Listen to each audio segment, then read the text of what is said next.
Today we'll be showing on how to replace or remove the fuel pump from your vehicle. Now this happens to be a late model Subaru, however this will provide you a pretty good idea on what's involved regarding releasing the fuel pressure in your vehicle system, getting access to the fuel pump, the gaskets involved, and that sort of thing. So that being said, let's go ahead and get right to it.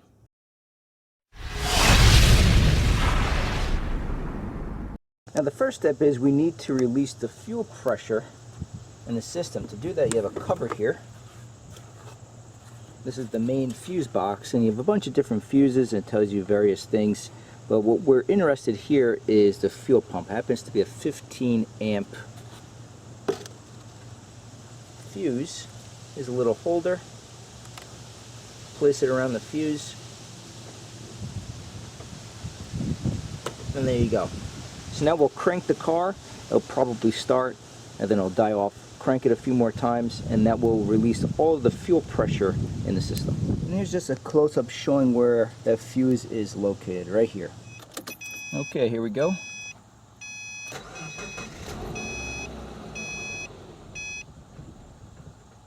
Then crank it just for a few more seconds.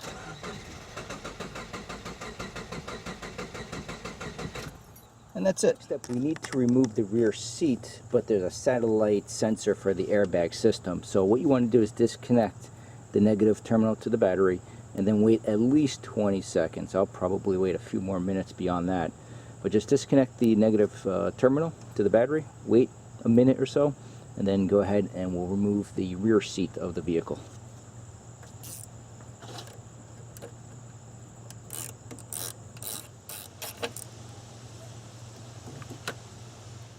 Now the rear cushion has two hooks, one right here on the driver's side, there's another one on the passenger side. Let me see if I can get in here so you guys can see this. You gotta sort of, actually let me go from another angle. So this is the rear driver's side cushion, right here on this part of the seat.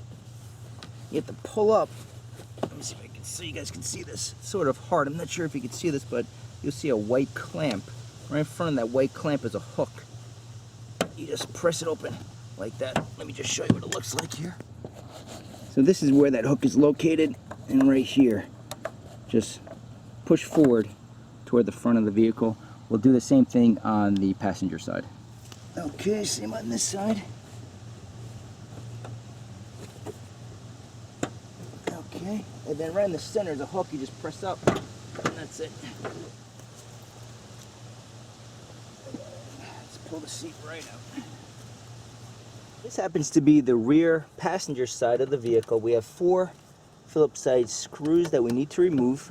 Also, before you do this job, if you have more than 2/3 of fuel in the tank, you either want to just drive it off or drain it, because if you have more than 2/3, you're going to make a mess. Okay, here we go.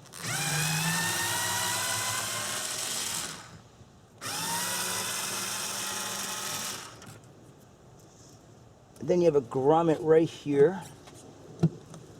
Make sure it's clean. I'm going to push this down. Okay. Okay, push the grommet down. This comes out.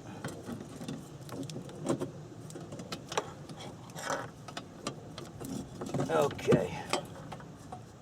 So now we need to disconnect the fuel pump power adapter here, the harness. There we go. There's a tab right here. Just press it down with your thumb and pull up. So what I've done is just remove this backing, the foam backing, just so we have a better view. Also cleaned up the top of the fuel pump assembly before we pull this out.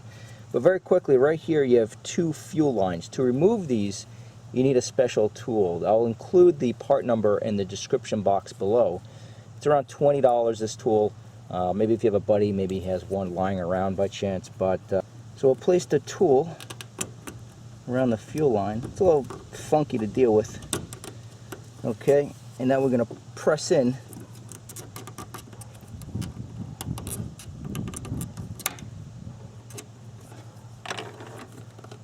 There we go.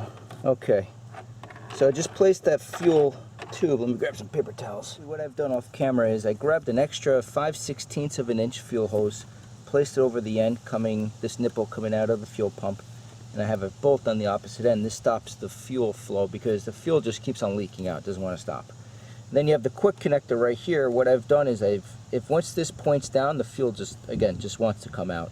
So I have it bungee cord so it's facing an upward projection, but also I placed an earplug in here. The fuel just doesn't want to stop coming out. And Subaru recommends that you don't do this unless the fuel tank is 2/3 or less. I have a quarter of a tank and the fuel just keeps on coming out. So you really, again, you got to do this outside because it absolutely reeks. You do this in your garage, you're going to stink up the whole house. So we'll do this other connector, and then we have 8 bolts, and then we'll pull the fuel pump right from the vehicle. Just have some paper towels ready to pick up this fuel because it will come out, unfortunately. Grab an extra fuel line, like so. There we go. Okay.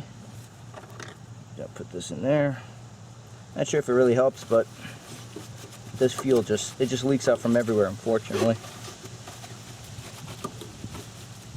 Okay, I'm going to place a piece of tape over this, and then we'll start by removing these bolts. Now we're going to remove the 8 bolts holding the pump to the vehicle, and then we'll place it on the bench and replace the fuel filter.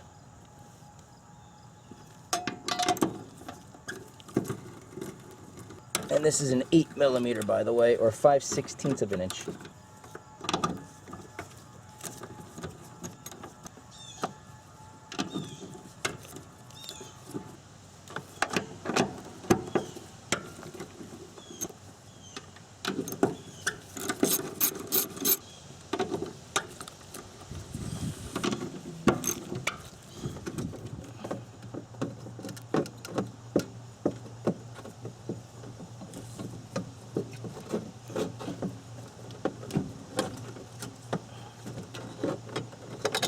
Okay, put the top cover to the side here.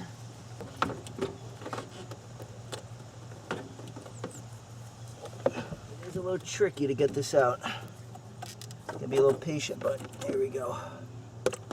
Install the fuel pump assembly. Take note that there is a gasket. It's a good idea to replace this gasket as well. We have the new Subaru part right here. Also take note of the indentations. You have 1, 2, a third one right down here. So just match it when you install the new gasket onto the material.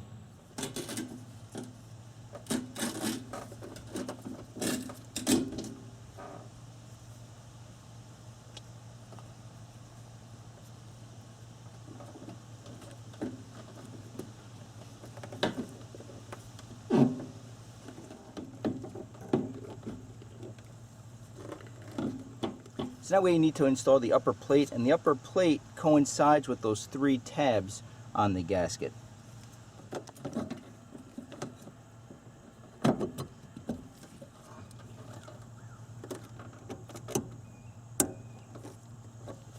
Now when you're ready to tighten down these bolts, you'll do so in a crisscross pattern.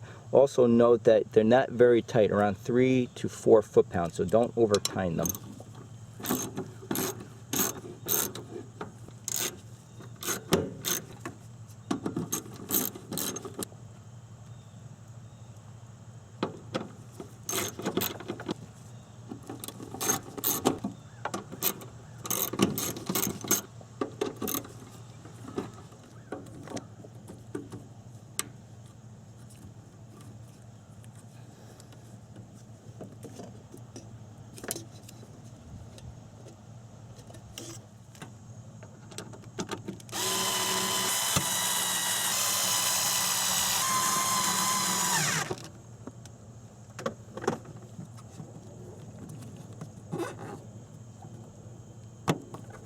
Okay, so now we'll go ahead and reconnect the battery, reinstall the fuse for the fuel pump, crank it up, and we'll be in good shape. So a moment of truth. Let's make sure our fuel level works, which it does. Okay, here goes nothing.